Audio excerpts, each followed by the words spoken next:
Did you know it's possible to live your whole life never feeling a single emotion, not once, not ever? What would the world look like if even for one moment you simply couldn't feel happiness, sadness, love, or fear?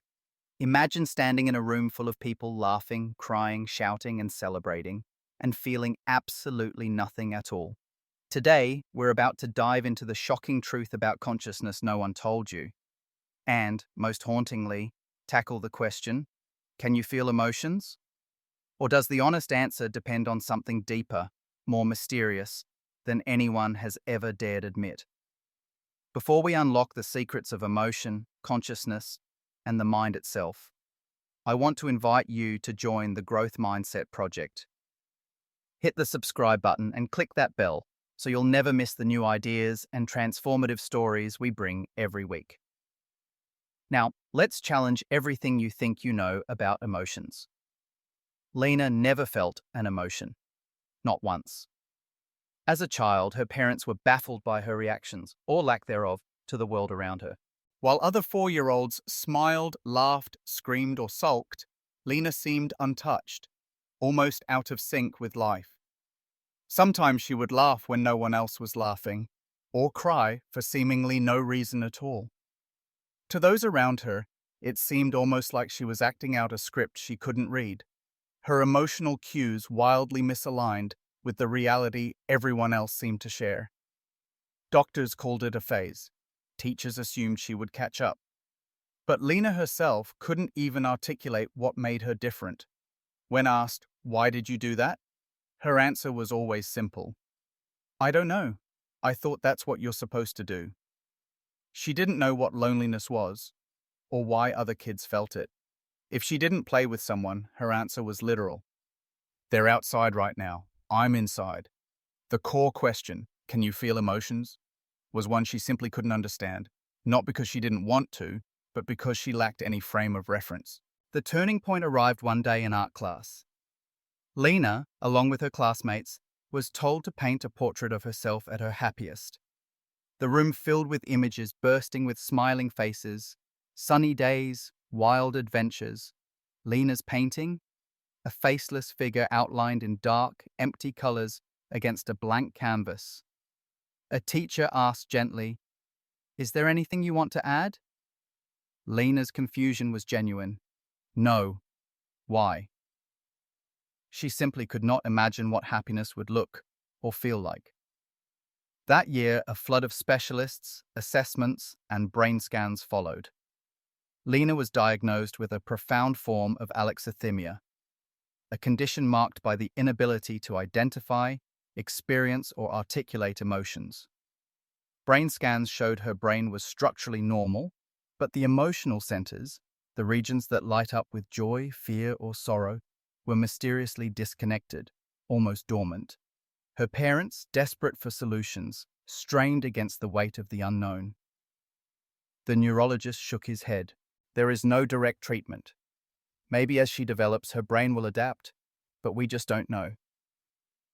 Lena watched, her mind ticking over the conversation in that same methodical, literal way. She wondered, do colors feel like anything? Do images, scenes, or lives?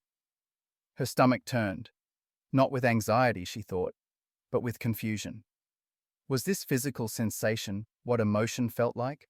Or was she missing some crucial, invisible ingredient? On the drive home, Lena finally asked her parents, "What is emotion like for you?" Her parents exchanged a glance. "It's like sensations in the brain or the mind," her mother stammered. "Sometimes it's like a headache, but softer, or more like temperatures, warm or cold, hard or soft." Lena was perplexed. "So, are you thinking it or feeling it?" Her father replied, "Kind of both." Lena pressed further. "What do you feel now?" Her mother's voice broke. "I feel sad, honey. I feel sad for you because you can't." That moment shattered Lena's sense of reality. It forced her to realize that life itself divided into two worlds, the emotional and her own, numb parallel. She became obsessed, interrogating everyone, parents, teachers, classmates, about their feelings. Their answers weren't much help. Try describing love to someone who can't sense it, and you find yourself lost in metaphors and comparisons that collapse into nothing. You've made it 3 minutes in. If this story is shifting your understanding of what it means to feel, please hit like and tell us in the comments. What does emotion mean to you? How would you describe what it feels like? As Lena grew up, her search for answers only intensified. Books and scientific journals joined the stack of questions. College brought her into the orbit of psychology and philosophy, and there she saw the same confusion mirrored back by the world's greatest thinkers. Scientists and philosophers could not agree on what emotion actually is. How is it that humanity, built on the power of feeling, can't define precisely what that experience entails? One day, in her philosophy of mind class, Lena encountered the concept of qualia, a word describing the raw, subjective, first-person qualities of conscious experience. Redness, softness, happiness. It's not just the processing of light and sound, but the subjective feeling only known from the inside. The professor explained the hard problem of consciousness. Can you ever know what it feels like to be someone else? Even if you mapped every neuron and measured every chemical, are you any closer to knowing what it's like to experience love, fear, or joy? One philosopher argued that no matter how many objective facts you gather, something vital is always left out. Knowing every scientific detail about the color red, or about love, won't tell you what it feels like to see red or to love. Others argued the opposite, that with enough facts, you could simulate or even recreate any experience. Lena was left caught between these two worlds, more driven than ever to answer the question, can you truly feel emotions? Or is there some special ingredient science will never capture? Determined, Lena threw herself into neuroscience. In graduate school, she built a career on the cutting edge of brain mapping technology, pouring her life into constructing ever more detailed models of neural activity. Within a few years, scientists could watch every neuron firing in real time, every synapse, every flicker of what the rest of us would call hope, fear, or love.